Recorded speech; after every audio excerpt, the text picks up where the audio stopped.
All right, guys, welcome back. Chill.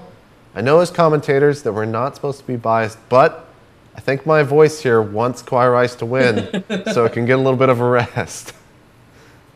Don't blame him. Yeah. Don't blame your voice. Yeah. Well, It's had a rough time. it has had a rough day. You ready to get started on this next map? Looks like we're going to Metalopolis. Chill, you ready? Yeah, let's do it. All right, so as we jump into the map real quick, we are going to have, once again, Close By Air. We've got KawaiiRice up here as the yellow Terran at the 12 o'clock, and over here at the 3, it's going to be DDE as the blue Terran. And, you know, Close By Air, if they scout each other early, it's probably going to be Banshee play, and I would hope that KawaiiRice does not get embarrassed as much as he did in Game 2. Doesn't get as anxious as on Shadow Temple. Hopefully his hands are warmed up. He's used some of that's true. those Asian heat packs to get him up to temperature. But what I love about close positions on Metalopolis more so, or Close By Air, more so than on Shadow Temple, is that not only do we have all the fun Banshee rushes and quick drop plays that are available on Shadow Temple, it's also a fairly close rush distance. Right.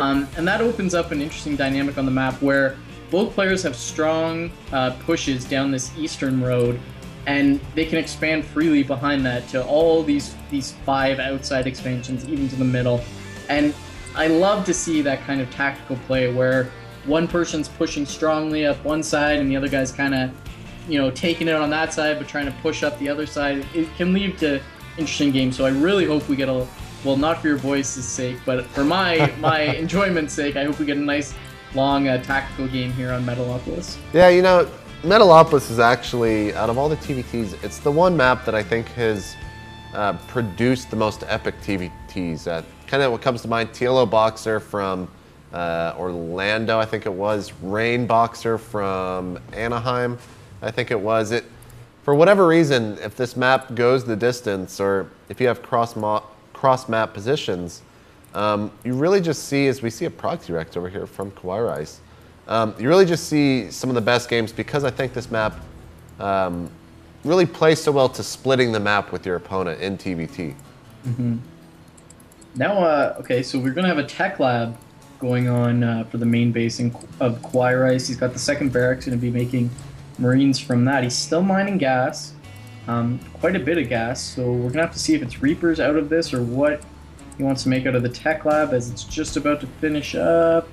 It is going to be Reapers, so I'm going to expect some sort of Reaper Marine timing, which may be nice. These players have both shown a tendency to not get enough early defense and kind of rush straight to that starport play. So this may be able to punish if DD can't really figure out what's going on. Yeah, and KawaiiRice adding a tech lab on his second racks almost immediately. Whoa.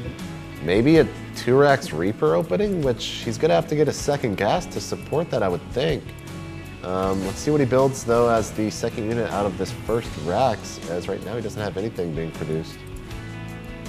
Yeah, this is a little bit strange. I think you can support 2 racks Reaper just on one refinery, but he is getting that second refinery.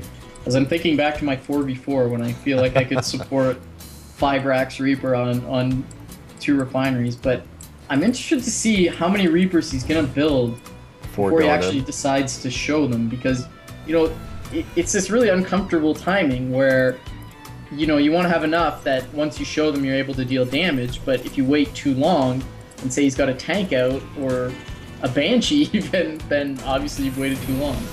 Yeah, and it looks like a Banshee will be coming out for DDE, and is he going to be getting Cloakless? No, he's just going to go for the Cloakless Banshee.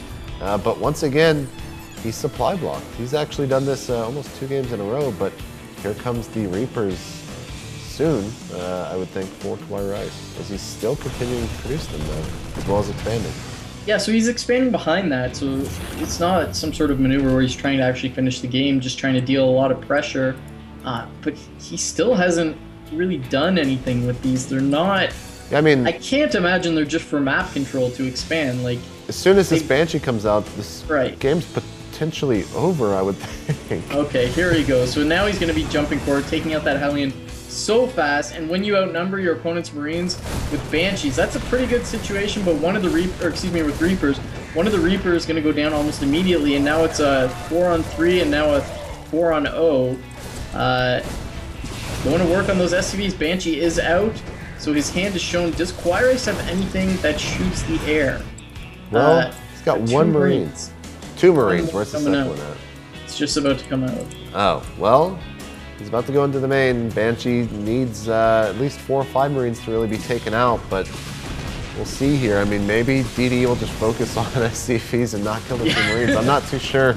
It's not looking good, though, right now for KawaiiRice. Yeah, it's funny. The best situation for Kawhi would be if DDE focused on the SCVs, but it looks like he realized that and took down the Marines. Now, KawaiiRice making the retreat, trying to get some Marines out. They're coming one at a time. DDE has a second Banshee out. There's a Reaper actually in the main base of DDE that's done quite a bit of damage. There's a lot of SCVs missing there. But now his second Banshee is going to be able to come out. And I think KawaiiRice has done it to himself yet again. Yeah. I mean, I'm just going to be really critical of KawaiiRice. I have no idea what he was hoping for with that opening. If your opponent goes Banshee, whether it's Cloakless or Cloak Banshee, or even a 2-port Banshee, I mean, any Banshee build will just... Just Banshees. Yeah, I mean, it will just destroy this build. I mean, KawaiiRice is struggling so hard right now, down to a total of 12 supply. There's the GG. We're going to game 5, but I don't know what he was doing there, to be completely honest, Joe.